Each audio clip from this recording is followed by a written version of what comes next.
The following is a presentation of iRacing on PTRT. We'd like to thank all of our channel partners for their support. Please like and subscribe to the channel, and we hope you enjoy today's broadcast.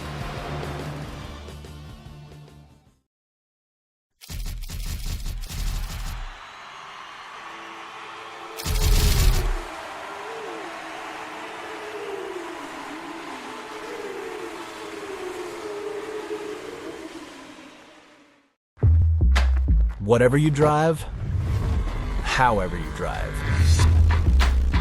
AMSOIL specially engineers lubricants to maximize power, performance, and protection in your vehicles, so you can work hard and play hard with confidence.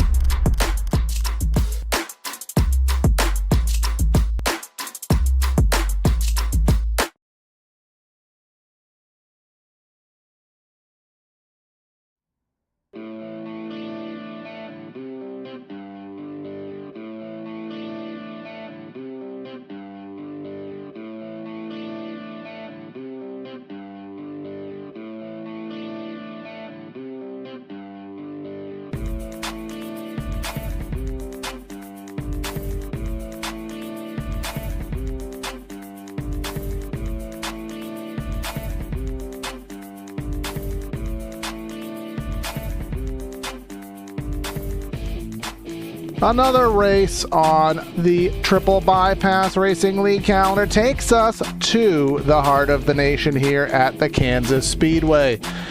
Progressive banking between 18 and 20 degrees leads to three-groove racing, side-by-side crossovers. It's some of the best racing that the next-gen car can put on, and let's see if our drivers here today can hold us to that standard.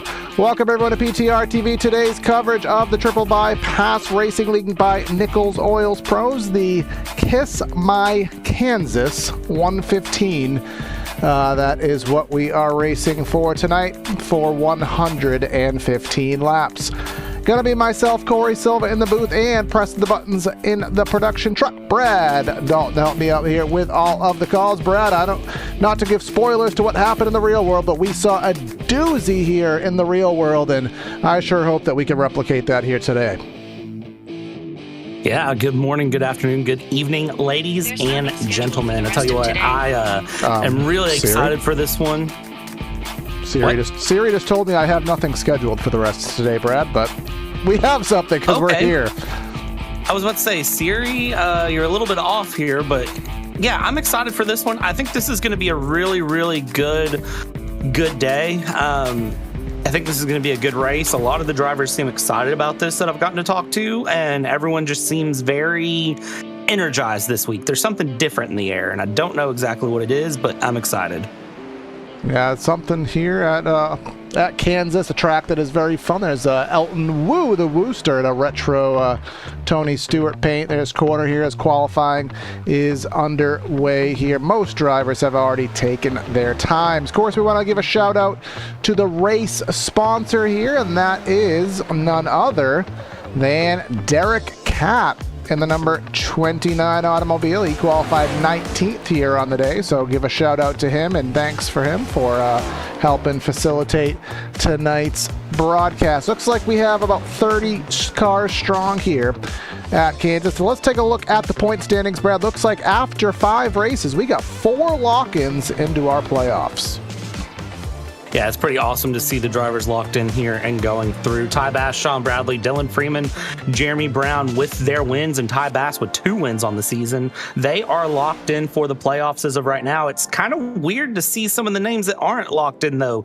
Steve McClendon isn't locked in. Kyle Gresh isn't locked in. Ben Harkham isn't locked in. Like, it's really shocking to sort of see the points where they stand right now. I'm sure Steve McClendon, the win, it's a matter of when, not if he will win. Try saying that 5 times fast. But yeah, this is going to be interesting to see how the rest of the season runs. Yeah, absolutely the case here. Some difficult and interesting tracks soon come to our into our schedule here. Not to spoil any surprises, but we're adding to a couple road courses, 2 of the next 3 races, so that ought to shake things up. But want to thank everyone for tuning in here to PTR TV. If it's your first time, don't make it your last. Hit that like and subscribe button here on our mission to 1,900 subscribers. Brett, I'm a little bit off kilter here, but need a little bit of help from you guys to get us there. But now we head down trackside for that starting lineup, and let's go ahead and give it to you, let you know where your favorite drivers are starting here from the nation's heartland here in Kansas. Front row, Michael Hopkins from Lawrenceville, Georgia. Well, I can't spoil anything. Hopkins will start first with Mr. O'Connor there, going to be in second. We find Caleb Brown in third. Ben Harcum, the Popeyes Fast Chicken Motorsports car, going to be in that 4th spot. 5th finds Sean Bradley rocking the Seaview car once more with our back-to-back champion repping both trophies there in 6th. 7th, we'll find the likes of Daniel Williams from, is that real? King William, Virginia? Did he make up his own town? We'll have to look that up. Jeremy Brown, I can never say that town, in 8th. And then we have Gresh and Nerney in 10th spot. Moving on from there, P11, Matthew Robinson from Skippers, Virginia, with Keaton Crothers moving on 12th place. From there, we're going to go P13. It's the boss man, Al Corey, with Matt Harmon to his outside there. And then going P15, it's the other boss man here on the Sunday, Stex Nichols, running P15 of that Nichols Oil Pros car with Joshua Corner in P16. P17, Tyler Ruielis, and P18 is Jason R. Benson. 19 is Keith Hanlon with the Pumpkin car, and P20 is Derek Cat from Dayton, Ohio. We got 10 more drivers. We got Naj in 21st. The Wooster going to be in the 22nd spot with Donald Risteau rocking the Folgers here today, as opposed to whatever it is he usually has. Dylan Freeman in 24th. He's already locked into the playoffs. Pikachu and Charmander, the Pikachu. The Pokemon car of Matthew Epting, 25th. We got Adam Shaw in 26th. That looks like a very interesting livery. We got Seymour, we got Kane, and then wrapping up the caboose here is going to be Nicholas Deal, and we got the, I believe it to be ice cream, can't quite tell, but we'll find out, Emmert Shotgun on the field. I think we got 7 EOLs here, but our race details here from the Speedway that is Kansas. 115 laps around this place. 40 lap is going to be our stage. 3 sets of tires, 1 backup car. We have been privy to the fuel numbers, so we will have some kind of a stop at some capacity before our stage hits, and we'll see how that entails. Yeah, this is going to be a fun one here going through. Big keys to the race tonight are going to be to calculate out some fuel. We've got some numbers on the fuel run in the background. Watch the tires as well is a big one here. And which lane do you want to be in? And then clean air. I mean, these keys to the race, they kind of write themselves, honestly, as they go through. It's going to be fun to watch here, Corey. I have a feeling that this is going to be a hard-fought race to the end. Yeah. I didn't know if you were doing some black-eyed peas for us there. But we don't need black-eyed peas. We need a bottle of Gatorade, a bag of chips, and a good night. And that's what we have for us here today. Kiss My Kansas 115 into the generic restart zone. Green flag. Let's go racing here. Hopkins and O'Connor leading us into turn number 1. As we get going here, Hopkins and O'Connor holding it out here. Everybody holding 2x2 right now so far as they go. We'll see if the field spreads into single foul at number 10. Oh, O'Connor hits the wall hard on the exit of 2, and that's going to cause just an absolute cluster behind as everybody tries to work their way around. Oh, the 51 can't turn. All right, the cars seem tight, and it seems like everybody trying to get that setup working for him here early on. Yeah, that was McClendon in the 51, a little bit different here with the black car. I think that was Jack Daniels, if I'm not mistaken, on that number 51 going to the high side of the track here. The number 35 of Daniel Williams. I am a little bit limited, folks, from a back end. I don't have my camera pack loaded in here because, as many know, I started a fresh build and haven't got around to that. So a couple camera angles can't show, but we'll make the best of it. Oh, that is not Jack Daniels. It is Jack Daniels spoof there. Catamount Solutions on McClendon's automobile here, but they are side by side here. That is Crothers, and then just behind that, that's Gresh and Nerney going for that outside of the top 10. Yeah, keeping that outside of the top 10 continuing along here as everyone goes. Lots of different strategies going to be played tonight, but I think one of the big running... Oh, no! Jeremy Brown. That's O'Connor. Jeremy Brown, 34. That is a hard impact for Robinson. We're still piling in. Our sponsor there, Cat, is involved. That was a multifaceted wreck here at Kansas early in today's affairs. Let's try to get some kind of a gist as to what happened. Oh, something with the 34. We'll have to go a little bit further back and sort something out here. That's Matthew Robinson battling with Nerney. Did he spin on his own? Oh, they were. Oh, so no, it was with Jeremy him. Brown and O'Connor. So we'll just focus a little bit further ahead to Jeremy Brown. Oh, sorry, my replay skills are novice here today, folks. They are side by side. Oh, they tried. That was a side draft gone wrong. Let's say who went up, who went down. But, you know, that's an admin decision, but we'll head back to live footage here. Lap number 4 here on the day. And like and subscribe, help us get to our 1,900 subscribers. Couple takers into the pits here.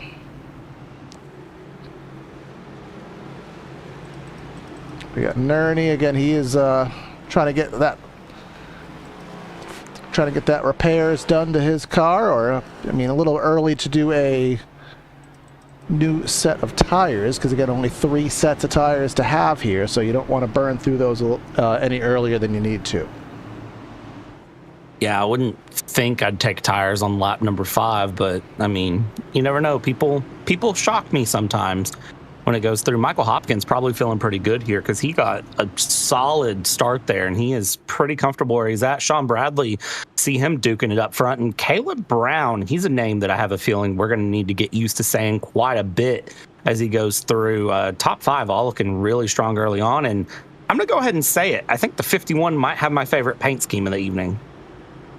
Caleb Brown, you just mentioned him quickly. He was definitely good in the ARCA series in that Polaroid car he drives on Tuesday nights. Been doing well, carrying some of that momentum in here to Sunday nights. But yeah, again, that car that takes you back, if I'm not mistaken, takes me back to the old Clint Boyer 07 ride from the mid-2000s. And we'll see if he can... I think Clint Boyer actually did win a couple of those races here, so we'll see if that does give him some luck, getting himself locked into the playoffs. But 1 to go. We'll get doubled up, stacked up, ready to go back. Green flag racing. You have a lot deeper NASCAR knowledge than I do, and I always admit that. So I'm an encyclopedia. You said that, and I was sitting here thinking, I was like, and then I was like, I'm not even going to try to say that I might have an idea, because I don't. I mean, there's always one easy way to fact check people, Brad, and it rhymes with Blatt EFT. Okay, that one caught me off guard for some reason. Because I actually don't know. I genuinely don't know if he's one. But you've, in the background, just given me a little bit of a side task here. So I will... You're welcome. And that's fine. Actually won't be able to do it here until we get another caution flag, but we'll worry about that in a little bit of time here. Green flag to be soon had. Sean Bradley outside of the front row with Hopkins. And then we have the Texas Pete Hot Sauce car. Caleb Brown, just mentioned him. We got Hot Sauce and Popeyes here. That is a good night and a bad colon just ready to happen there. But let's come off turn number 4 here at the Kansas Speedway. Pace car in. We'll try it once more and get things going. Green flag in the air, and I see somebody doing the Houdini on the outside lane, but back to green regardless. Looks like getting back green here. Michael Hopkins again with a good jump. Caleb Brown, Sean Bradley side by side there for the second position as they go. And Caleb Brown going to settle that one in. Again, it's a long race here to get through, but these guys we're wrecking in the background. And I think that was Naj Crutchley. Indeed it was, the number 48. not doing things that he would prefer to do here at Kansas.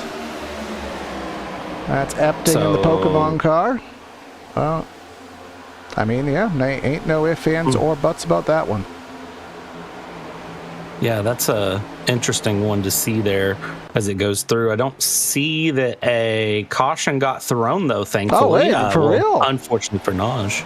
I was so presumptive that I had already kind of relinquished myself to the caution coming out, but indeed spun well off the racing surface, so Barney lets him play. Yeah, I always forget that is a thing that can happen. I usually assume, I see a car spinning, here comes a caution. But no, we're still running here green, holding it together and keeping things going. So let's just watch how this continues as Hopkins pulling out a quarter of a second. As I think the PTR TV favorite car there, the number 31, is looking really good there down low, trying to make some moves here early on. Yeah, Averill doing what Averill likes to do, and then you have Davey Allison in the form of Matt Harmon there, and Harmon's going to go to the inside and get a little bit free down there, a lot of it free. Tyler Urelas there in the 160 looking to the high side, and he'll do that with success. Kansas being the traditional mile and a half that it is, but it drives very differently. The way that turns 1 and 2 drive versus the way 3 and 4 drives, completely different. One side of the track difficult to be on the bottom, one side of the track you want to be on the bottom, and sometimes you get caught off guard. Yeah, let's see how everyone plays off here in the Pokemon. It is. Double the Pokemon, double the fun. Corner and Epting there. Didn't see that one coming. I don't know why that caught me off guard tonight. So many things are just catching me off guard right now, and double Pokemon cars, that was not on my playlist.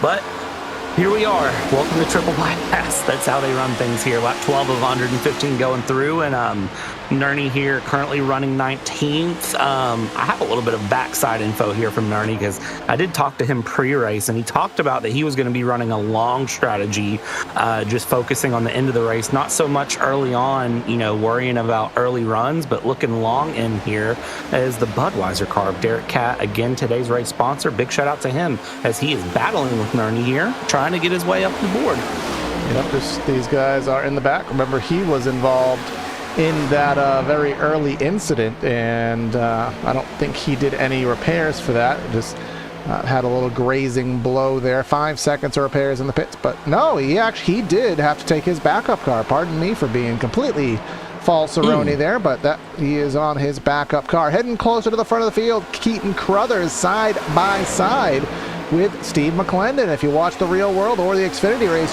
just because you're side by side does not mean you're going to complete the pass here. You can see the 809 clears, but McClendon with that run from the middle, having that extra overspeed from the middle lane, he should be able to do something. Actually, he can't, even though the 809 hit the wall.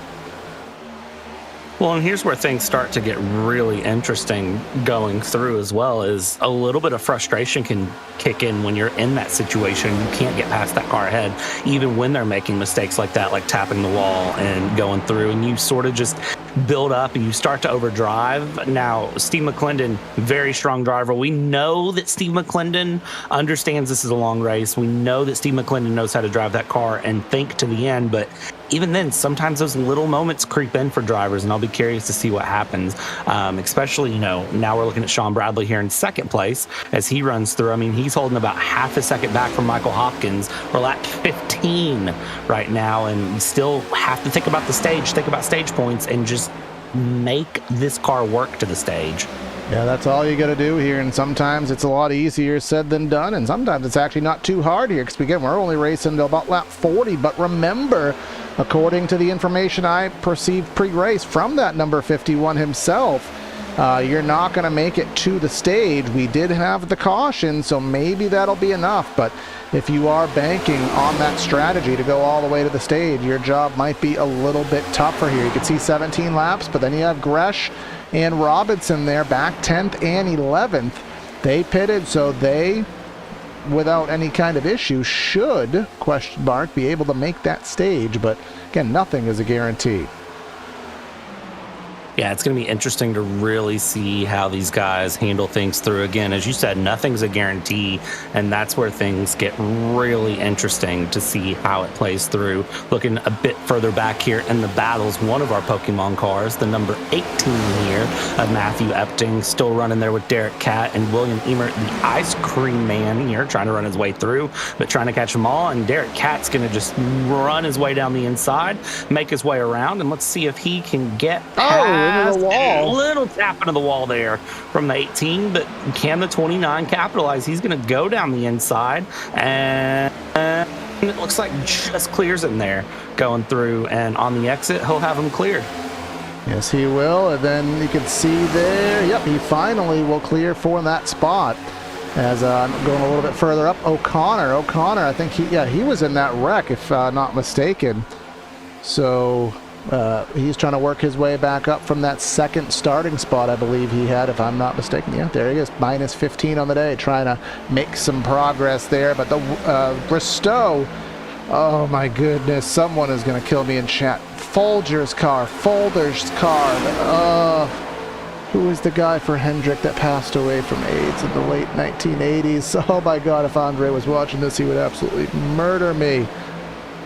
Had the crazy hairdo. NASCAR banned him from potential drug. Tim Richmond. There it is. I think that's a Tim Richmond car, but someone proved me wrong. Yes, that is a Tim Richmond car. I was just Googling it, and as I hit enter, you are correct. Yeah. I think Mark Martin also ran a Folgers car. Yes, indeed the case here. Yeah, Tim Richmond. If you haven't watched a documentary on Tim Richmond, you're missing out. That guy, he was good stuff both on the track and off the track.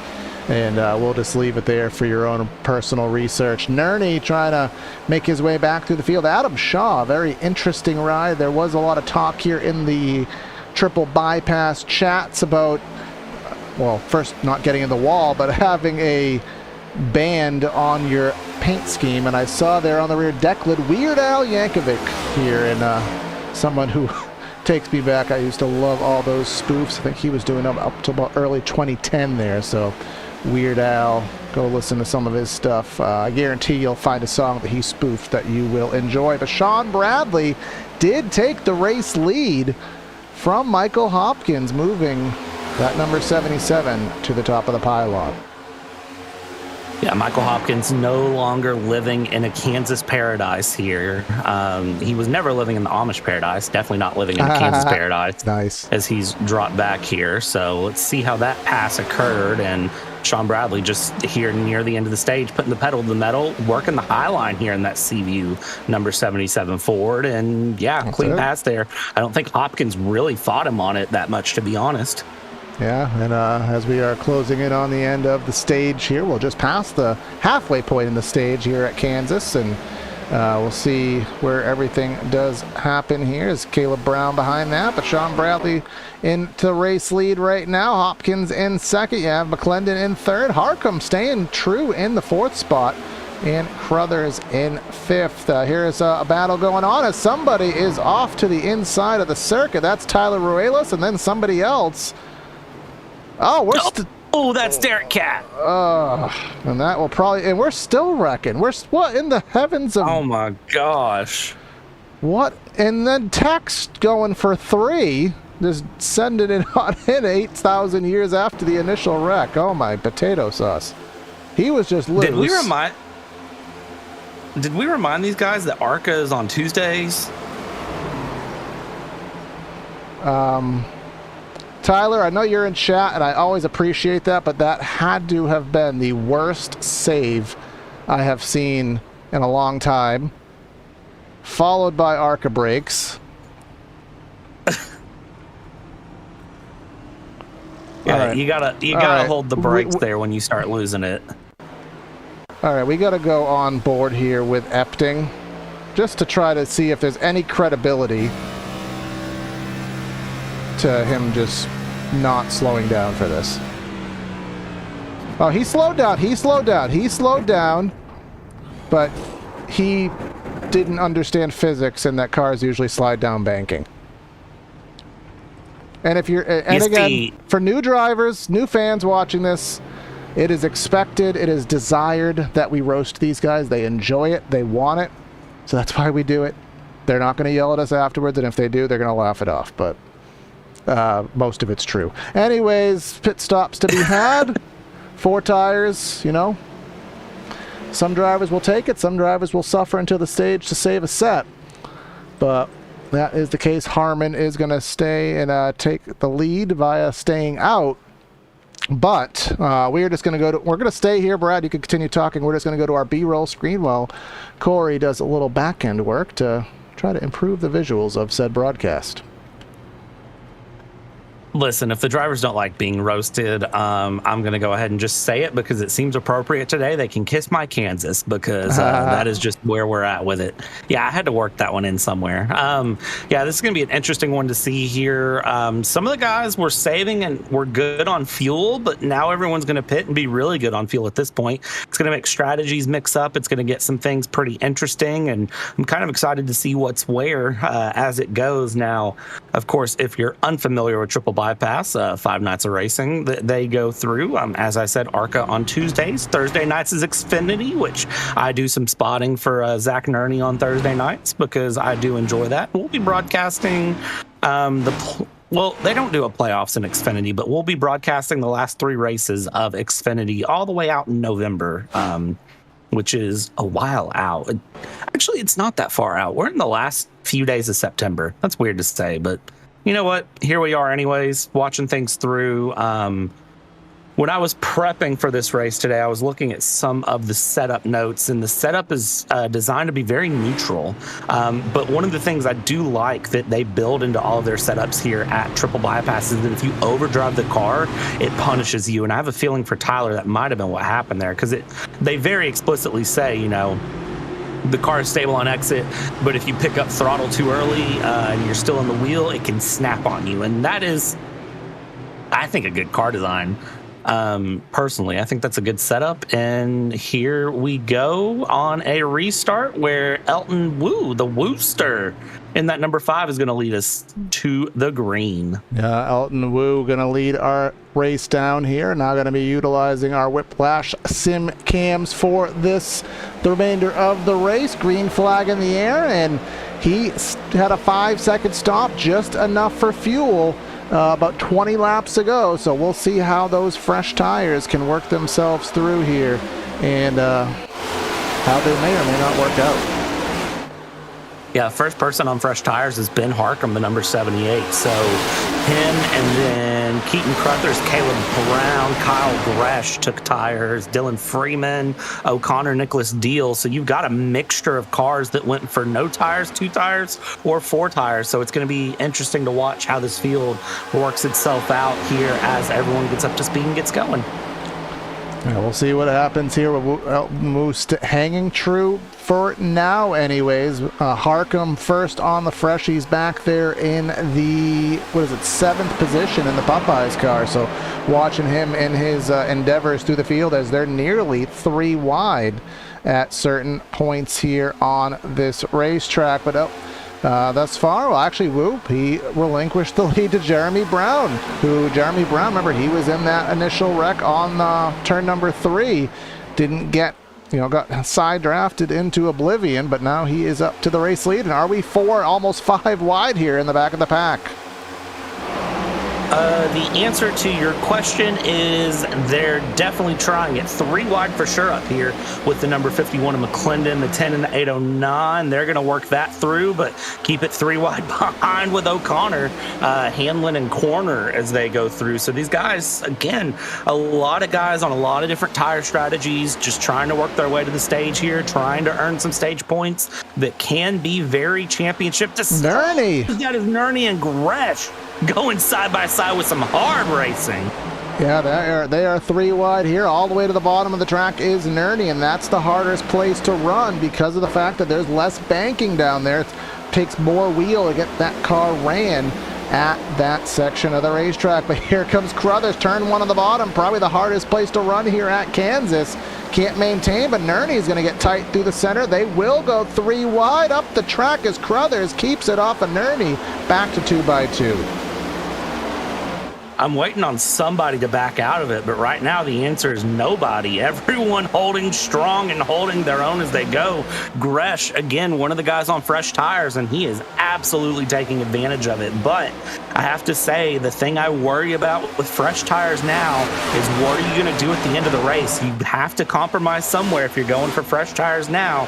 And for Gresh, it is going to be the end of the race. That's going to be the hard part for him. But everyone fighting through and things sorting themselves out as best as they can. I mean, 0.7 of a second of fall off on my quick mental math for Jeremy Brown versus Kyle Gresh, who last lap ran a 30 flat. Yeah, I don't know. I don't know how this tire situation is going to play itself out. Yeah, we'll see indeed what the case will be, but it's going to be some difficult decisions, especially if cautions come out towards the back end of the race, where some drivers will have the ability to pit, which includes a couple of our top drivers, and then you'll have the drivers who've already pitted. They're going to be in that situation where if the cautions come out at the wrong time, they're going to be in that very disadvantageous position. But coming on through, 5 laps to go in the stage. Harmon there battling with Ruelas. Remember, he just had that cataclysmic wreck. Al Corey, I haven't talked about him yet, the boss man.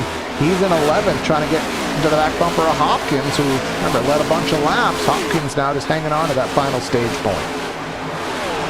Yeah, for Hopkins, I mean, at this point, that number 10 trying to hold P10, and I think he is going to be looking just to make it to the stage, hold it along. Those early lead laps going to be giving him some confidence to the end of the race. But as we know, strategy can make or break you at any point in triple bypass with those early stages that come through, and then the longer second stage that goes to the end. You have to really play things out, and sometimes it's a little bit of luck that also has to come your way.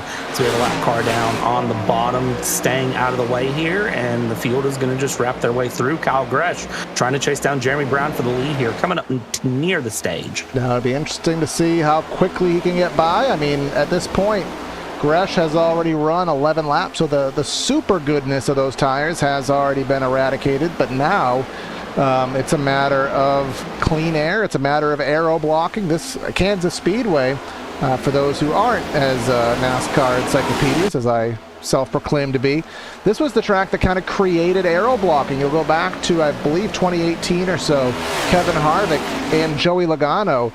That was back in the Gen 6 550 era. He could not pass no matter what he did. And even though Kansas is multi-groove, if you can guess the lane that they're going to run, it is a Herculean feat to hold them back. But now Gresh has the run off the top, and huge wiggle saves it. Gresh all the way down to the bottom, and they are going to continue on, and Gresh will take the lead. What a save. What luck occurred there. Now that is what we call heads-up driving from all involved here. Jeremy Brown just, again, trying to fight Gresh on the exit, comes up, gets a little loose, and Gresh just able to hold onto it and keep it going there, keep the car moving ahead, and, well, he has the lead to show for it here. Let's see if he can stay in the lead here as we're coming up white flag on the stage. Yep, coming to lap number 40. The caution is supposed to come out at the end of lap 40. I say supposed to because sometimes things happen weirdly, but we'll see what happens coming off the corner here. 1 to go for the stage. Jeremy Brown going to try to hold off second to the best of his abilities because he has Wu and Crothers on the fresh tires here, but it looks as though Brown may be able to hang on, and that's going to be a very clutch move later in the race. But for the time being, Gresh looking pretty for the playoff point. Yeah, Gresh just needs to hold it on here through the final couple of corners. Jeremy Brown definitely lost all of the good on those tires, and Kyle Gresh capitalizes. Kyle Gresh going to come across the line. He'll take the state win here. Kiss my Kansas. Yeah, I saw that too. That was Sean Bradley. Oh, Sean Bradley. Something cataclysmic happened to him. Dial up a replay here. It looks like him and that I think he got dirty fried chicken there off the corner. Somebody might want to call the health department on that one. That was rough. I mean, most Popeyes probably wouldn't pass a health inspection, let's be real with you. But either way, we'll get situated here. And again, only for the sole purpose of loading in a camera pack here, folks. We're just going to go to B-roll. We're going to still be here. We're not going anywhere. But I just need to load in some camera packs here. And it should be very interesting, Brad, with the sake of the pit stop situation. We will cover that, but just for the sole reason that all those drivers who pitted prior to the stage now are almost forced to stay out. Yeah, if you took tires prior to the stage, you are in a big old pickle, and you're really kind of gambling on how the last, 2/3 of this race is going to work. Jeremy Brown, Elton Wu, anyone who is still on their original tires, they're in great position. But yeah, if you are in a position where you pit on that second caution, you're really you forced yourself into a strategy that I don't like. I don't like that setup. Everyone in but Kyle Gresh right now. Pit stops are starting. And I do see Keaton Crothers, Jeremy Brown, Elton Wu, Caleb Brown, everyone in except for Kyle Gresh. Kyle Gresh still out on track. Everyone else is in. All right, I got most of what I like. There's a couple customizations that Corey liked, his Corey's special sauce, but I don't have that, but, deal with the rest of it. But either way, Gresh staying out, and as you said, everybody else to the attention of their pit crew here. There's Hopkins. Other drivers coming on out. Here is Caleb Brown, who started off pretty well. And typically, Brad, it is in our DNA here to have a word with our race sponsor. And he is still around. I don't know if you want to grab in and have a brief word while I tie up some ends here in the background. Yeah, Derek Cat, sir, good evening. It's an early night for you. I saw you in YouTube chat, but it was fun till it wasn't. Oh yeah, that's the good thing about iRacing, isn't it? It's always fun till it ain't. Just kind of talk me through that incident there and what happened. The second one, it looked like Tyler had made contact and he spun to the inside and kind of got just slick on the grass. You could see him kind of checking up, and he just slid back up on the track in front of me. Just bad timing, bad place to be. And I got to ask, Kiss My Kansas 115, what was, we got privy to a couple of the names that you were coming up with, and I think you settled on this one. What made you decide on that? I just think it's funny. Just trying to come up with some different things, make guys laugh, keep it fresh, make sure everyone has a good time, that kind of thing. Yeah, man, I definitely think you succeeded on that one. I'm going to ask you a loaded question here. I know you're hanging out with the guys down in the chat, but who are you pulling for the win? Ooh, I don't know. Some of those guys look really fast, man. Freaking Kyle is fast. He had a little burble earlier. Elton looked fast. Ivan Tartell and Steve McClendon. I think he's running a little bit in the back now, but he's going to be fast. Like you guys said in the pregame, there's some guys who aren't loaded into the playoffs yet that all of them can win. Awesome, man. Well, Derek, thanks for jumping in really quick.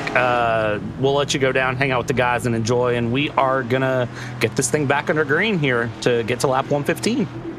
Thank you. Appreciate it all. Appreciate everything you guys do for us. Thanks, Derek. Absolutely. And pace car pulls in here, and Corey, we're going to go back green. Their stage is through. Pit stops recycle. Gresh didn't pit. Everyone else did. I would argue Gresh is under pressure, and we're back green. Yeah, indeed the case here. Barney has the flag waving it, and Gresh out to get some advantage here, out to about three car lengths or so, as the rest of them will funnel off here into turn number 3. You can see them fanning on out 2-3 wide in the back, but leaders are pretty well situated at this point. Everyone's getting themselves ready. 35 lap stints on tires, in fuel rather, and 70 to go, so still at least one more stop to be had. Yeah, it's going to be interesting to see how guys play the strategy on that. Who runs long, who runs short, what their plan is here as they continue along. Looking at Kyle Gresh here, trying to just keep his way forward. You can see he's head down driving right now because he's got Keaton Crothers and Caleb Brown for company there just behind as he goes through. Just really sort of trying to get an idea of what's going on with Timothy O'Connor in 4th. who is trying to fight his way around. You can see everyone really fanning out there on that front stretch. Going 3 wide here in the mid-pack, back into the top 10 as they go, as McClendon just trying to fight for what he can. And McClendon in the middle there, Emmert to the bottom, and Jeremy Brown to the top, who's had a very chaotic day. And you could just see the bouncing around here through the field, the draft, the slipstream, whatever you want to call it, does have an effect here at Kansas. You're going fast enough that you will get a tangible feel of that over these straightaways here. So something to be had. Elton Wu looking to the outside of Caleb Brown here, trying once more on that high side. He's going to come off of the corner here with a head of steam. Well, maybe not as much as I would have thought, but let's see if he wraps the fence again. No, he's going to cut it right to the bottom of the racetrack. Yeah, I think this is one of those give and take moments. You know, what's worth the fight, what isn't, and probably tapping the wall on the exit of 4 is not worth it. And we're racing at Kansas, not Phoenix, right? Because these guys are spreading out like we're running Phoenix here. So they go through, running into 1 and 2 now, 3 wide. Looks like it's starting to form there with Nerney to the outside, and there's Crothers around. That's going to take several guys out here. The Kansas big one, turn 3, has not been a fun place tonight. I think that stemmed with Crothers, if I'm not mistaken. I think you are correct. I gotta wonder if he just got loose on exit there. Was there contact? What brought that one about? I think he just got loose. Let's see here. Camera. There we are. He's in the middle. Nerney to the outside. Oh, no, the 119 kind of bobbled up the track. That took him out in the process as well. And then here they are all just colliding on into it. Yeah, so the 119, that's really where a lot of the mess happened there around him. On board with Freeman here. Let's see. How does Averill make this complicated? On the brakes, nowhere to go. I mean, a little. Almost avoided contact, question mark? A couple little taps, couple little kisses, but nothing of substantiance Probably there. Just bodywork damage, though. Yeah, nothing. I don't think anything serious. I don't see anything too bad on that car. Kyle Gresh has a little bit of right front damage. He's into the pits here. Front, yeah, the front you could see there just very briefly is slightly raised, which will hurt the aerodynamics. That would, I don't think, is worth the fast repair, but it is certainly something that you'll want to get repaired here. Yeah, that's one of those you just sort of pit in, you sit, and then as they're coming near the front stretch, you go ahead and exit out of the pits, and that will typically give you just enough time that you don't lose out on anything. Lots of cars in the pits, though, I'll tell you that. Gresh, Crutchley, O'Connor, McClendon, Williams, Jeremy Brown, Keaton Crothers, Corner, Nichols, Ruelas, Benson, Epting, Seymour, Deal, Robinson, Emmert, Kane is out, and Derek Catt is out. And Tyler, I know I'm saying your name wrong, and Corey's saying your name right. He did kind of try to... Ruelas. He did try to put it in chat for us last week, and whether we got it right or not, not positive, but... so this is a Camry. I got to do the Mustang. And basically, folks, again, just to privy why I've gotten the B-roll footage a lot. A couple weeks ago, I did have to reinstall Windows from Ultimate Scratch. And because Corey is an idiot and doesn't believe in backing anything up, I lost everything. And if it wasn't for Brad's ability to essentially hoard 90% of the files I've ever provided him, I would have had absolutely nothing to work with. So I gotta thank you for that, Brad. And there's been a couple forced upgrades that the channel has been forced to do, because when you lose assets, you gotta find them somewhere, right? See, and here's the funny part with this that I'll tell everyone from behind the scenes is that the 10% that I don't have, I possibly do have, and it's probably just on my other PC, because Brad went through a big upgrade couple months ago and built a new PC. So I now have 2 full PCs. One of them has files. One of them just I haven't turned on in a hot minute. So the 10% that he can't find is probably there. But hey, sometimes forced upgrades are good and work out. Yeah, you could say that here, like the new transition screen, and it's actually made me want to upgrade some other things. So there may be some more things in the background that I upgrade over time. But finally, halfway through the race, I have what I need, and we'll get ourselves situated here. Green flag soon to be in the air. It's going to be Caleb Brown. It's going to be Sean Bradley very far back there in the field on the restart. Yeah. Interesting restart here. Everyone gets going pretty well here. The guys that pit in start out at Elton Wu back. So everyone Elton Wu back has pit. That is P11, so everyone forward to that. It's a case of just survival here. Dylan Freeman taking it 3 wide early on without Corey on the high line, and that number 25 of Risto in the middle. Risto comes up, almost taps the wall, keeps it together, and we keep this battle well and alive here. Lap 54, 115. We're near the halfway mark. There's Gresh on his way through the field trying to find some real estate, which is not necessarily easy to do here at Kansas. Looking high on the racetrack, and then behind that you can see that is Naj. Remember, Naj was involved in a caution very early in the race. Feels like forever ago at this juncture. Adam Shaw, again, haven't talked about him, but he's in that 55. That's in the 12th spot. Going a little bit further up, Freeman and Nerney. Nerney probably, I think he's been up and down in the field more than almost anybody here tonight. That he has, but he is doing just what he needs to do right now. I mean, he's going through and around and, just driving the car well. He's staying consistent. He's, cutting through the field slowly and surely and, doing what he needs to do here. Again, I spot for him on Thursday nights, and he has a very set strategy. He runs the first half of the race and just makes his way through and keeps his nose clean. Second half of the race, it's game on. Very smooth and calculated in the way he runs here, just like a lot of the guys are. Steve McClendon is the same way, I've learned here through our time with Triple Bypass. Steve McClendon can calculate his way through the pack. I mean, he's sitting P14 right now, but I wouldn't count him out at all as we get down into the end of this race, because pit strategy still has to come in. We can't make it to the end on fuel. No, we cannot. We'll have a pit stop probably around, let's pull up our stints, because again, everyone's kind of on a different sequence right now, and 14 laps, so that would mean they have about 20 more, takes them to 77. That leaves 40 to the end, so basically everyone with a 14, they're going to need to pit probably twice. Then you have Gresh, he could probably go another 30 laps. That puts him in a spot where he can probably make it on one stop, but that's, again, going on the long shot call that we don't have any more cautions to slow us down, which is probably a little bit of a lottery call. Yeah, but let's be honest. Sometimes you play the lottery and you win well here. Sean Bradley, Caleb Brown, they're currently playing the lottery here with Hopkins back up into third, looking to get some more laps led on the night here as Caleb Brown is taking that Texas Pete car and putting some heat down.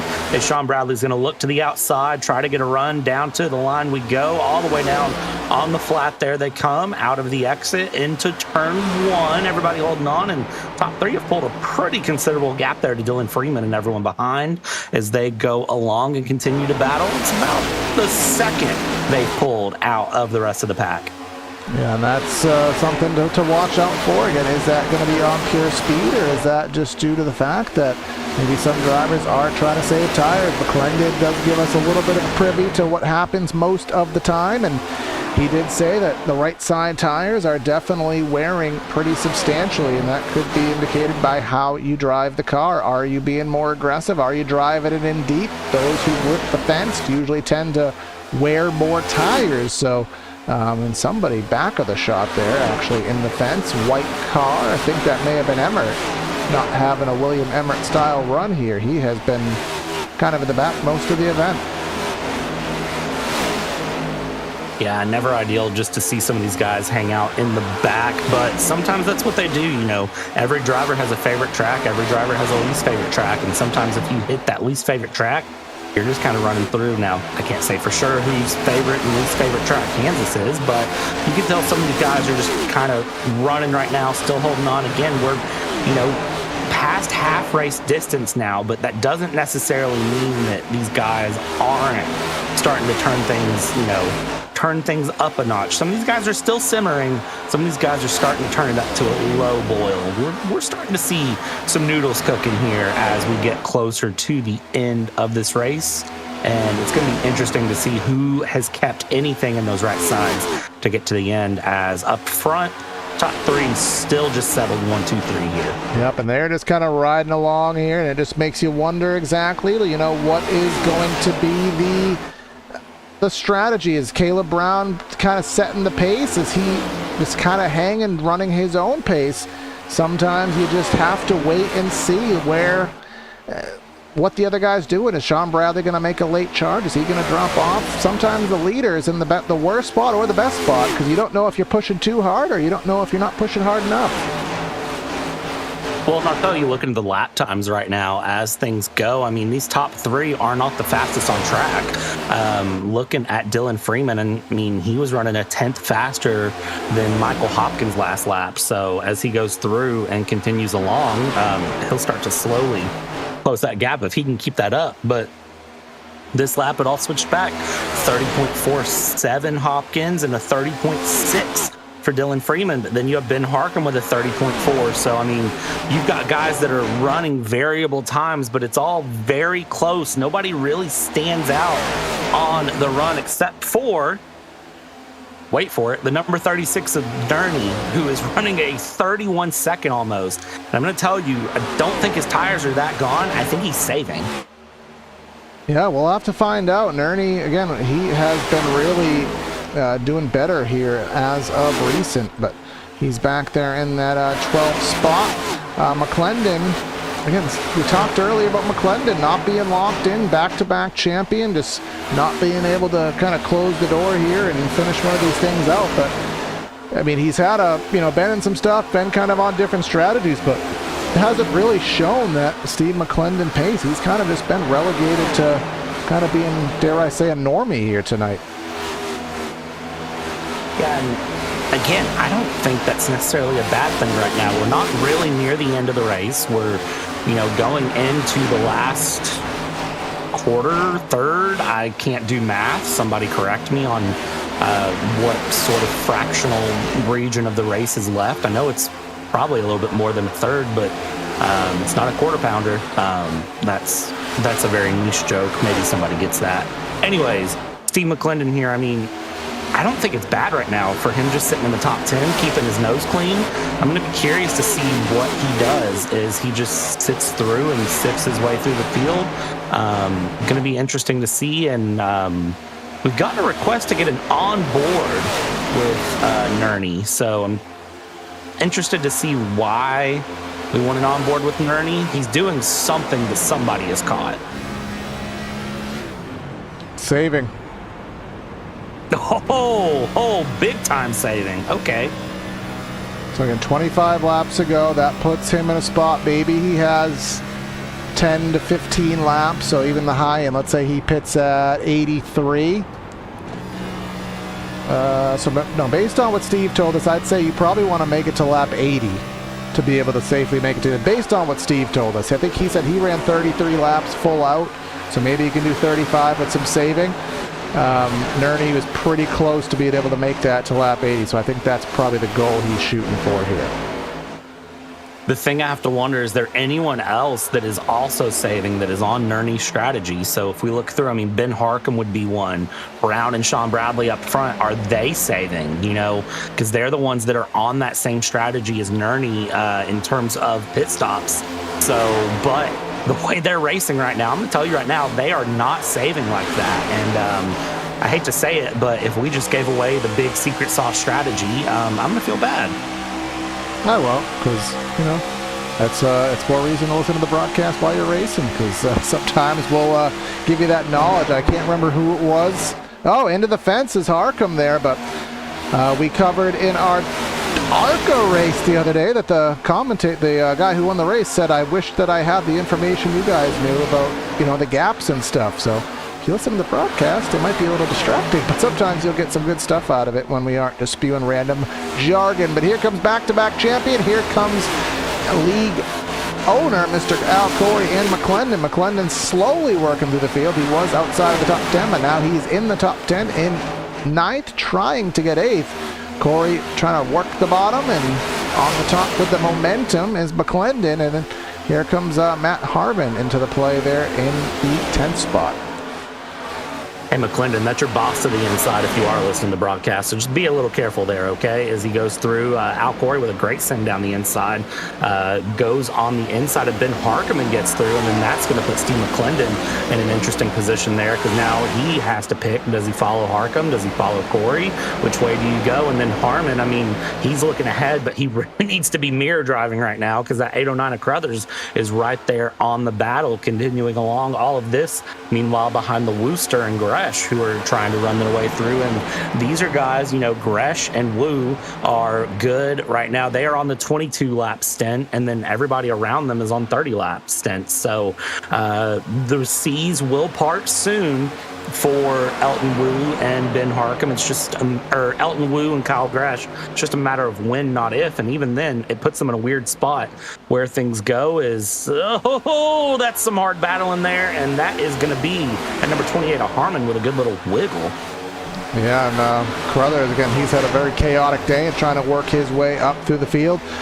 Someone we haven't really talked about much here today, but someone who is much worthy of the conversation, Tex Nichols there with AMSOIL here. Nichols Oils Pros, the league, not the league sponsor, the series sponsor here in the Triple Bypass Cup Series. We had the video in the intro, and the link is in the description. I know Tex has some good deals there at Nichols Oils Pros on the website. Get yourself some motor oil and other affiliated products at a good price. And he's currently chugging along by his lonesome there in 17th.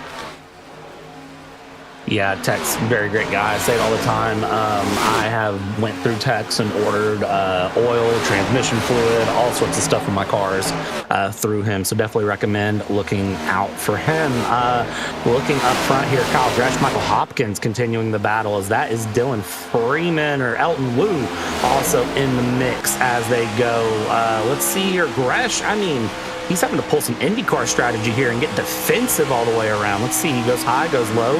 Freeman's going to drop in. Elton Woo hanging along here, currently up in 5th from 22nd, up 16 places on the night. And he'd like to find about 4 more if he can. Down the inside, can he get past Gresh? He's going to try, but that Home Depot number 5 just doesn't have enough to get through. And he sticks it right back behind here, continuing along lap 77 of 115.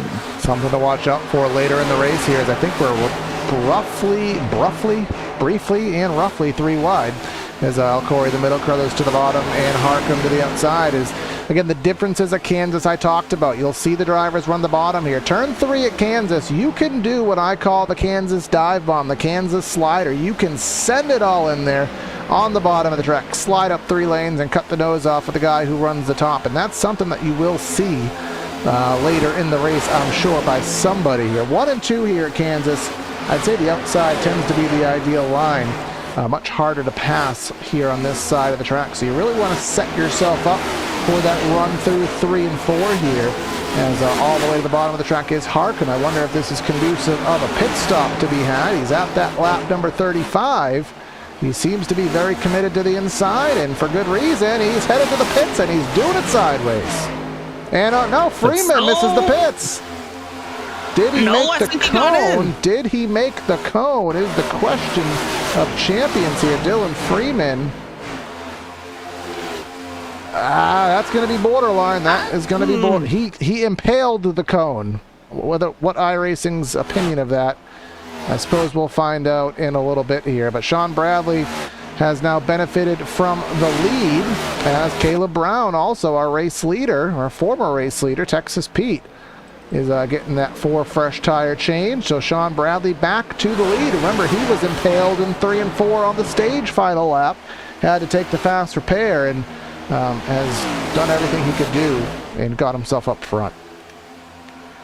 Yeah, but I mean, at what cost and for how long? Because he is 37 laps in this stint. He's going to have to pit soon as Kyle Gresh goes around Elton Wu. And there it is. Sean Bradley, Michael Hopkins in. That gives the lead up to Gresh. Does he get down to speed? He locks it up. He's off. And there's a spin in the background. Al Corey going off. That's into the wall.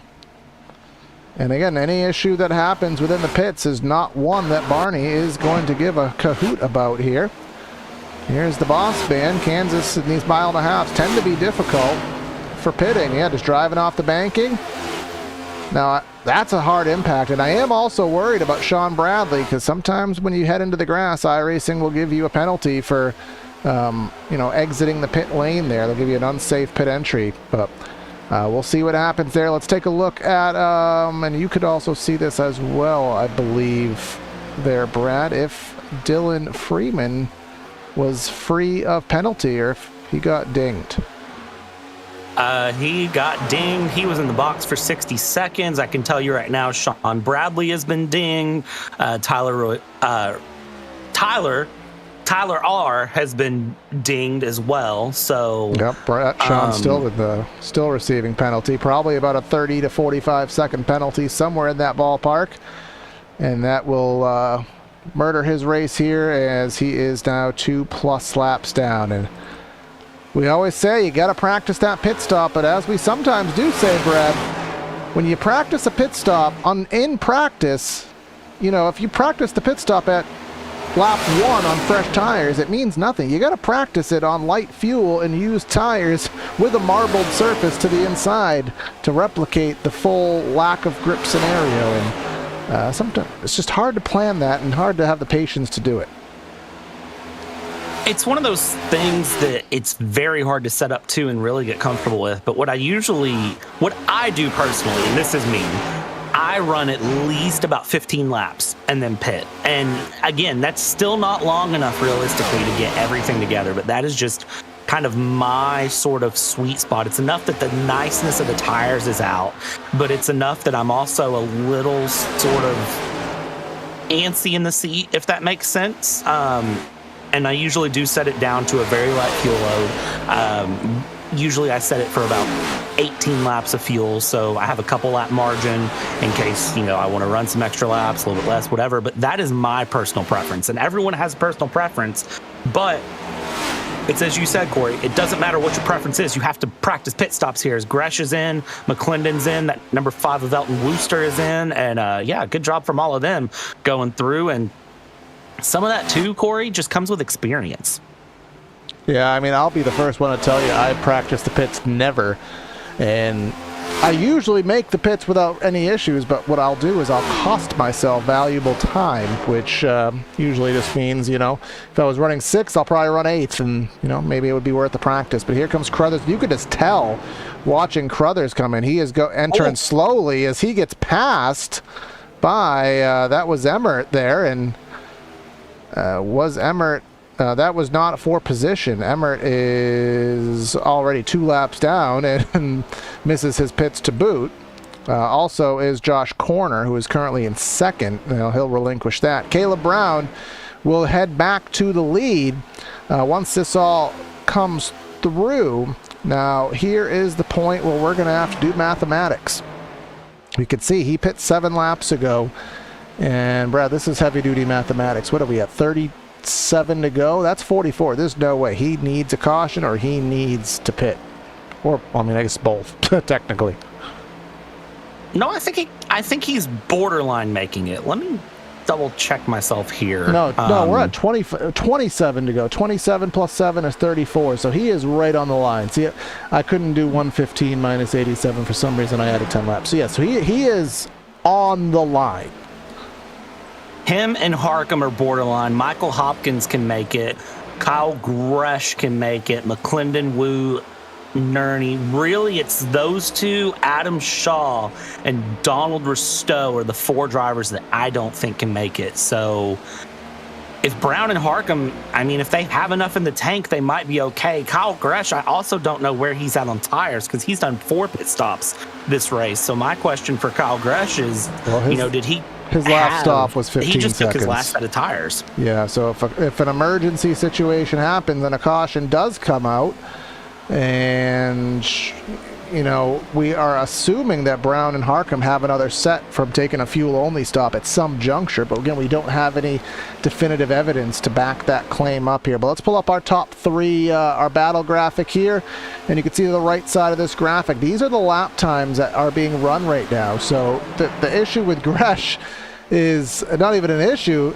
The tire situation, the fuel strap means nothing because Gresh is just going to drive himself to the race lead right now. He's getting by Harcum and Caleb Brown. I mean, count your wishes here because it's over. Yeah, I mean, Caleb Brown can't even really compete here. I mean, just look at that. That is a grip difference. Then again, I say it, and off the exit of 2 here, clears him. Not a problem. I thought it was going to be a little bit more difficult than that, but Gresh clears him through, and now Gresh, really, the biggest place he needs to look back behind to is Steve McClendon, that 51. Because that is Steve McClendon, Elton Wu. They are the two that are on the same level fresh tires, but, I mean, look at that gap. Look at where that's at and how that's going to go here. Is we're 91 to 115. 25 laps to go.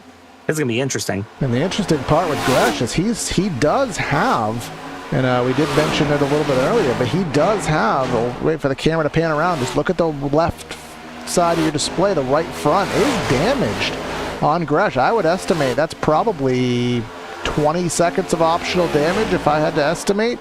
Typically that would have a substantial impact here on the mile and a half. A car will be a little bit tight, maybe be a mile an hour slower, but I'd almost debate he's running better because of it. Hey, he could have done it on purpose. You never know. He might have figured something out in practice and said, I'll just tap the wall there on the first couple of laps, find myself a little bit of extra speed. Not saying drivers ever purposely wreck their cars to go a little bit faster or to hide that they can go a little bit faster. Just look at anyone in NASCAR. I think the big famous saying is, if you're not cheating, you're not racing. Is that?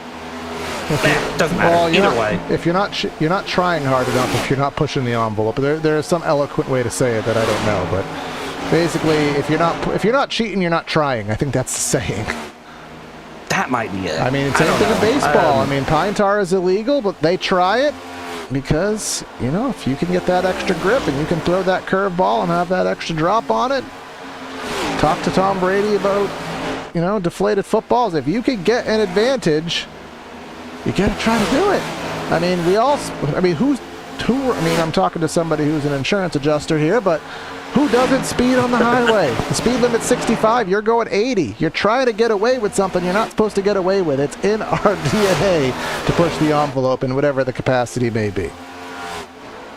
Yeah, you're talking to a insurance adjuster who is a fan of fast cars going in circles and ovals. So, with that being said, I am a big fan of some of the battles on track right now. Elton Wu here getting a good run on Michael Hopkins, trying to block. Let's see, just squeezes clear there off the exit of 2 and gets himself into position here. Hopkins has led 19 laps. I'm curious to see if he can get up front to try to lead any more. He's in a fairly decent position, but his tires are older than those around him. So it's going to be interesting to see if he's saved anything, if there's anything to give, as we're officially in the countdown, under 20 laps to go here. Yep, McClendon has just taken sole possession of second over Caleb Brown, and now he has a margin there of 1.3 seconds to Kyle Gresh, but the tire situation there is even, so it would have to be 1.3 seconds on pure pace. And Kyle Gresh, actually it was 1.3. It's already kind of gone down by a tenth. It's it's kind of evening out here, but Kyle Gresh has that damage last time by, actually 1.1 seconds faster for Mr. McClendon here. Let's bring up our PTR TV battle graphic. Brad, I'm going to say something off kilter here. Say it. The sexy Gresh picture, which you know how I feel about, and then look where McClendon has his trophies. Is there a semblance there? I'm not saying McClendon did that on purpose, but I'm just saying that he probably thought about it a little bit when he positioned them in that photo. Anyways, with that being said, the gap is going down. A second. Yeah, I mean, it's. Do the math. Does he have enough time? time. If he can keep a 10th a lap, he certainly can. But, will that continue? Again, Aero block. this may be... Yeah, aero blocking of the case. Ruelas there to the top of the track getting out of the way. But this may be, single car speed versus single car speed. This could be that little bit of damage detrimenting Kyle Gresh here. And again, if you like what you see, you can like, share, comment, subscribe, have some fun with us here on PTR TV. We will be live not on Tuesday. The ARCA series will be on their alternate channel, but Brad will be live on Wednesday with the Elbows Out Racing League. You'll see some familiar names racing on there, and then we will be reintroducing a former league to the channel, the E-Car Late Model Stock Series. They'll be back here on Thursday. And then another full week of action. Actually, not a full week of action, because we're off ARCA for 2 weeks. But next week's race, we will be headed to the Charlotte Roval next week, Brad.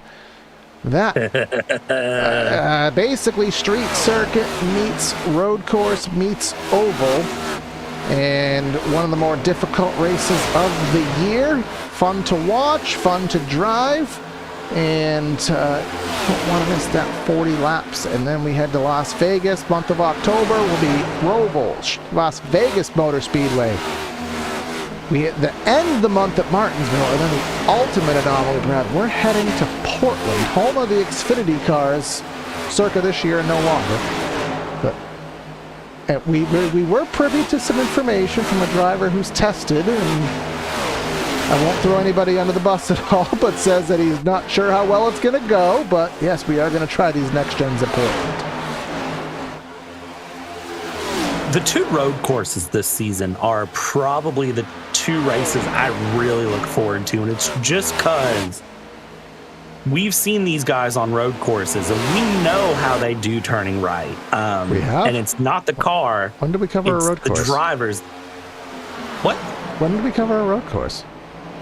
Chicago Street Circuit. We did? It's yes. one of our YouTube shorts. Oh, yeah, I'm old, Brad. Remember that. Carry on. Anyways, so yeah, and I don't know, since you clearly don't remember it, Chad Bear swept the field like nobody's business. There's no Chad Bear.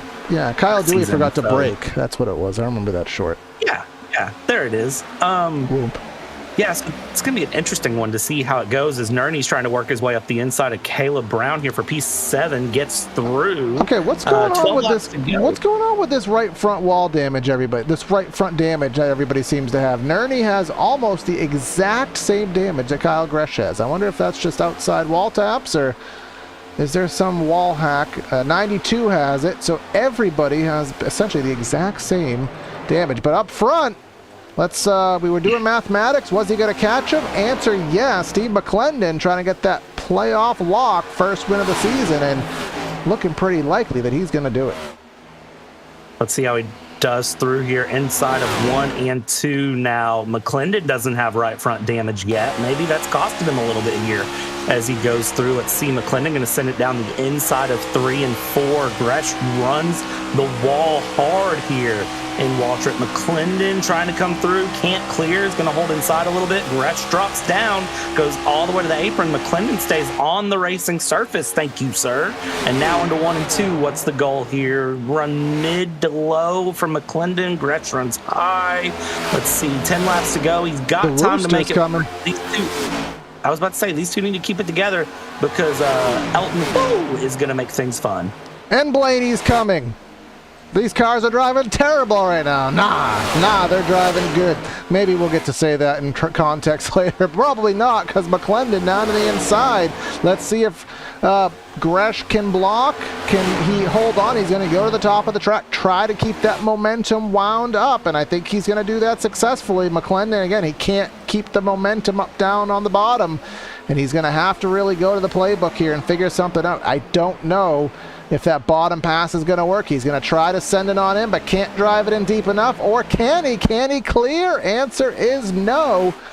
And they are bringing the Wooster into it here. He's only a half second back. 8 laps on the board.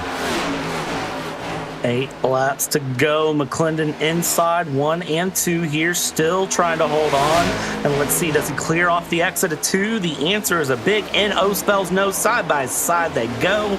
Down the inside for 3. Gresh holds that outside. And let's see this time, can he clear him out of 4? He's holding on here. He's going through. And does he have enough? Just enough. Gresh is going to try to switch back to the inside. They both drop down. Elton Wu now 4/10 of a second back as these two continue to squabble.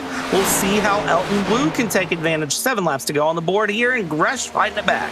Now Gresh trying to find a new life here, and actually got a really good bite to the inside as the track temps go down and the sun goes down. Maybe that inside will get a little bit more grip, and Gresh trying to make something happen, but the Wooster has joined the chat here. Elton Wu, we've never talked to him before, and we don't even know if he likes being called the Wooster, but maybe we'll find out here. Podium position and looking for more here as Gresh, again, he literally has found a new life here, battling for the lead. Almost cleared, almost, he has cleared. Where did this come from? And it gets turned by McClendon. Just a papers with the broom. Can he hold on to it? Can he hold on to it? No. Dead center, Barney's middle of the track. Yeah, he had it saved.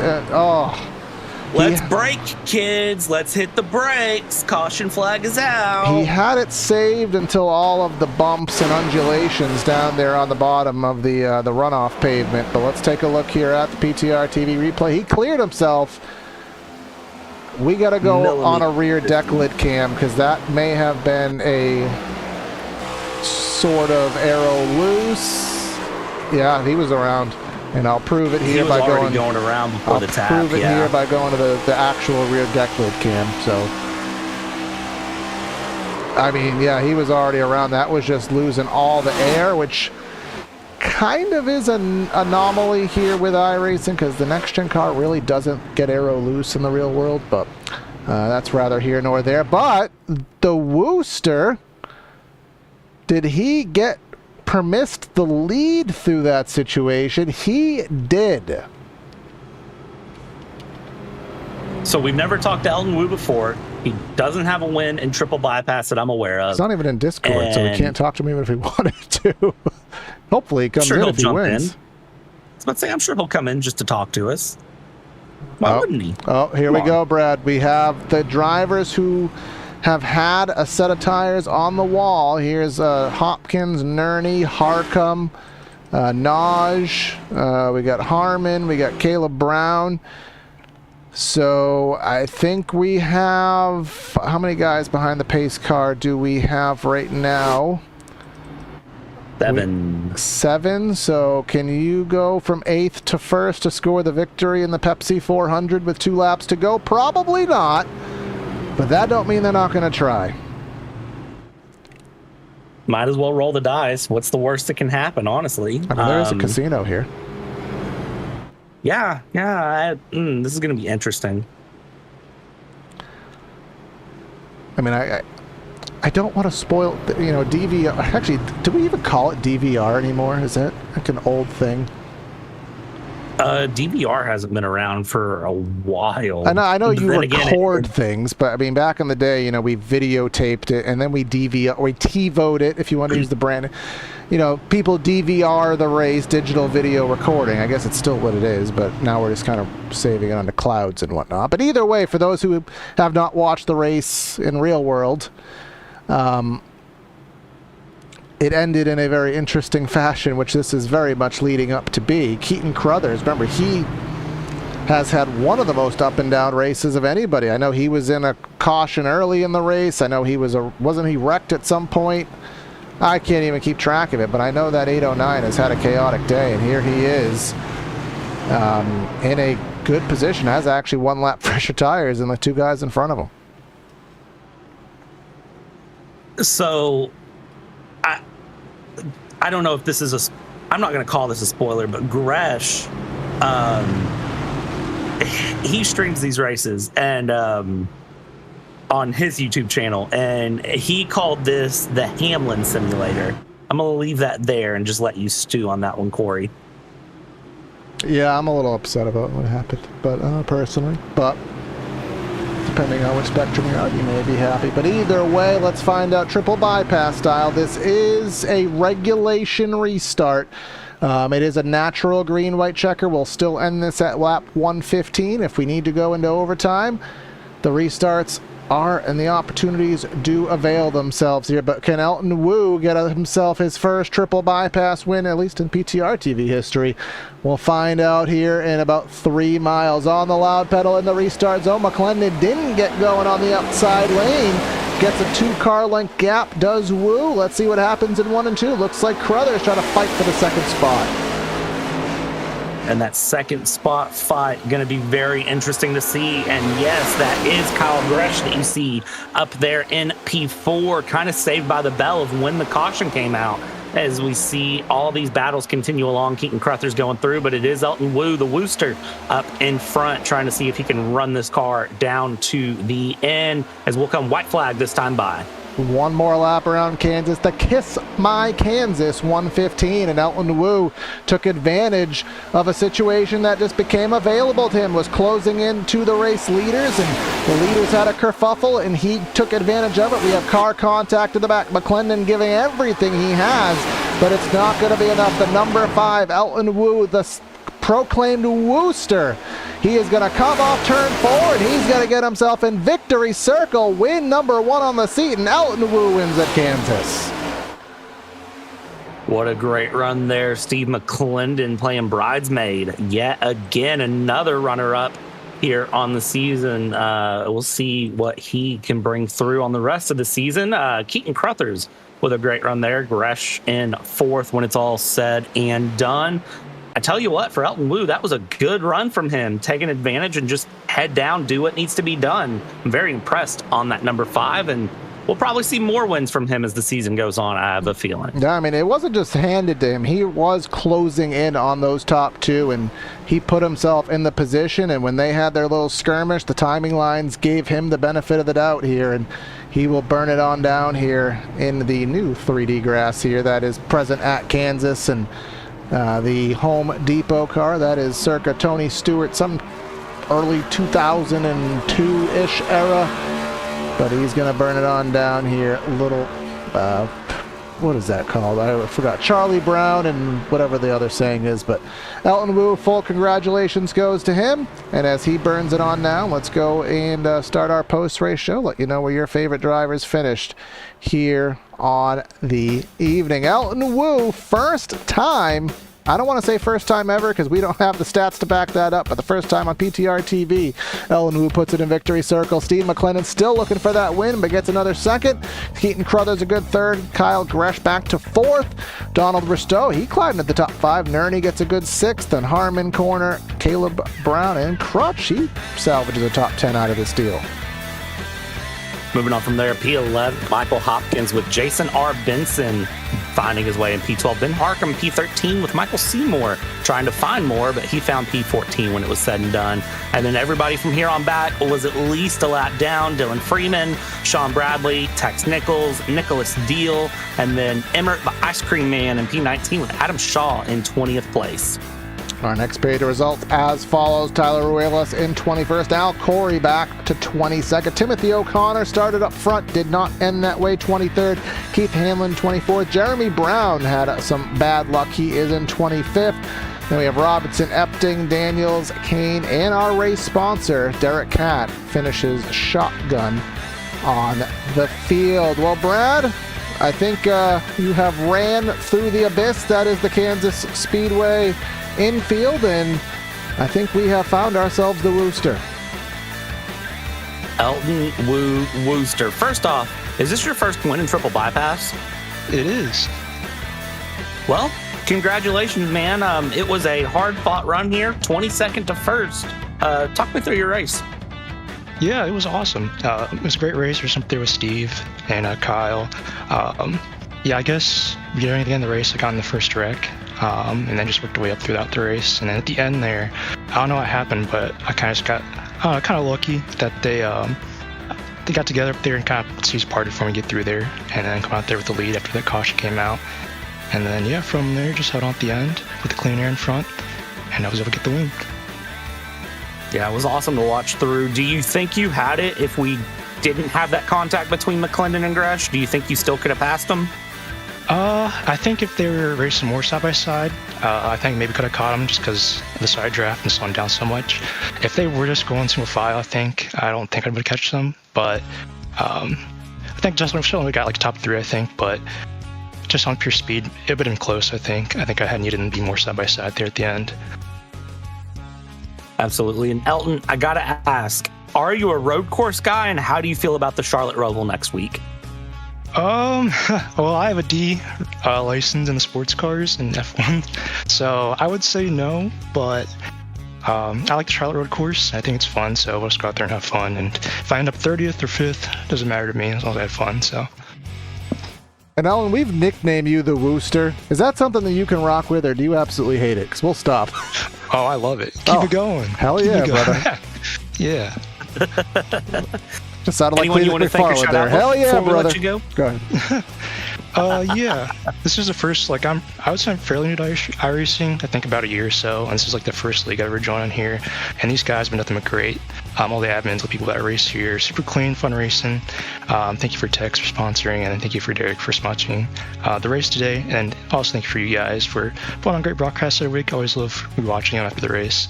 So yes, thank you to everybody making such a great league. And you guys put on a great broadcast. All right, awesome, man. Well, all right, awesome. Have a great day, guys. thanks, Elton. All right, and now second place, I have caught up with Steve McClendon here. If I can manage to do 2 things at once. Yes, I can't. Yes, I can't. Here we go. Steve, so close yet so far, trying to get that first win in your playoff lock on the season. It was right in front of you, and then it wasn't, man. Just talk about what happened there off turn number 2 with, about 4 or 5 to go. Yeah, that was good. That was a good battle with Kyle there. It's fun to race with guys like that and be clean, and he looked at it later on the replay, and it's one of those new things. What do you call it? The rear air grief, I think the kids say. Rear air grief, as the kids say. Yes. So evidently it was an issue like that or deal like that. So hate that for him. Hate that for everybody, because we had a great race going on. I'd love to see it go green there. But yeah, man, that stuff's going to happen when you're up front. Like I said, that's what matters. People know you're here, so happens. But it was a good points day otherwise, and we're just going to keep plugging at it. We'll get locked in here eventually. It seemed like a really tough race on strategy as well. We had guys on different tire sets by a few, and drivers who didn't pit for the stage, pit at the stage, didn't have the extra set at the end. Was there any kind of confusion in your brain of what was going to work out, or were you happy with ultimately what you picked out? Well, my hand got forced with that spin on the backstretch. I kind of got collected up into that, so I had to go in and take the fast repair. I was going to see what it was, and it was like 7 minutes of damage, so I had to take the fast repair. While I was there, I went ahead and fueled up. I wish I'd have taken tires there. Of course, as they say, if you tell me when the cautions fall, I'll give you the best strategy. And but anyways, got fuel. That's ultimately what kind of got us in the position we were in. So took the fuel there, and then it was just run it till I feel good and safe for any kind of green white check or anything like that, and that's what we did. And me personally, no questions, but my hand was forced. I know some other guys, they had it would have been a hard deal even for me. So all right, one more question for you. Road course season is here. One of them is familiar to us with the Charlotte Roval. One of them maybe not so familiar to most people at the Portland Road Course. So 2 out of the next 3 on the road courses. What's the confidence level doing those? I feel pretty confident at the Roval. I will not be here for the Portland race. We're going to be in Talladega that weekend. So missed that one, but pretty confident with Talladega. There are some really quick dudes on that, so it's going to be one of those days where just try to do the best we can, probably try to get off strategy somehow, and see if we can't back into one there. All right, man. Well, we'll let you go. That wins are coming. Just not tonight, unfortunately, but we'll see what you can do next week at the Roval. Yep. Nope. Yep. I want to say congrats to Elton. We think this is his first win in TVP, so that was a good job for him. And appreciate you guys and all y'all do, Tex and Derek, for sponsoring tonight. And we'll holler at y'all next week, Absolutely. hopefully. And he did confirm he likes being called the Wooster, so you guys can rock that as well. All right. Duly noted. All right, man. Y'all take it easy. Have a great week. And now Brad will wrap things up here with Mr. Keaton Crothers, who had a very interesting day himself. Hey, what's going on, guys? Not much. I gotta ask, how did the Kiss My Kansas treat you? It seemed like pretty good for a third place. Yeah, pretty good. I don't know. I seem to keep getting lucky with the strategies working out for me. So, yeah, I'll take it. But I keep getting lucky breaks here. Listen, sometimes a lucky break is all you need, though. And kind of looking at the race as a whole, I mean, it was a pretty hard-fought race from everyone. Kind of that final restart, it seems like, really settled in well for you, though. Yeah, for sure. The setup was really good tonight, so I think the cards handled really good, and it made it really, really tough. It was fun. It was fun battling everybody, though. Absolutely, man. And looking next week, Charlotte Roval coming up. How are we feeling? So I feel pretty good. Don't want to get ahead of myself, but I do enjoy the road courses. So let's see what happens. Awesome, man. Well, Keaton, I think it'll be exciting to see what happens next week. Anyone you want to thank or shout out before we let you go? I just thank you guys for doing this, and thanks for the fellas running the admin team here. And it's a fun deal here on Sunday nights. Awesome, man. Thanks, Keaton. Take it easy. Thanks, guys. All right, and that'll wrap things up here for another broadcast. There's a playground and a basketball court here. That's interesting. But a good race here. Not a lot of cautions, Brad. I think our final total, we never even had to talk about it, so it wasn't really a talking point. Only 5-4 for cause here. And again, the Wooster getting the check mark here in and getting that first win in the league. At risk of getting yelled at by my wife, Elton Wooster. Yeah, I'm definitely getting yelled at for that one. Don't worry. But worth it when it's said and done, because that is a heck of a way to get your first win in triple bypass. Absolutely the case here. Took advantage of what was put in front of him here. Again, like, share, comment, subscribe. Stay tuned for the next broadcast. It'll be Wednesday night with the Elbows Out Racing League in their multi-class series. Brad and Patrick with the calls there. And then I will be back here Sunday night along with Brad for some Roval action. And you won't want to miss it. I'll be live Thursday night too. Stay tuned. Now, E-Car late models on Thursday night. Got to add a new league here and got to get myself brained for that. But either way, that's Corey and Brad signing out of the booth. Have a great night, and we'll catch you next time. See ya.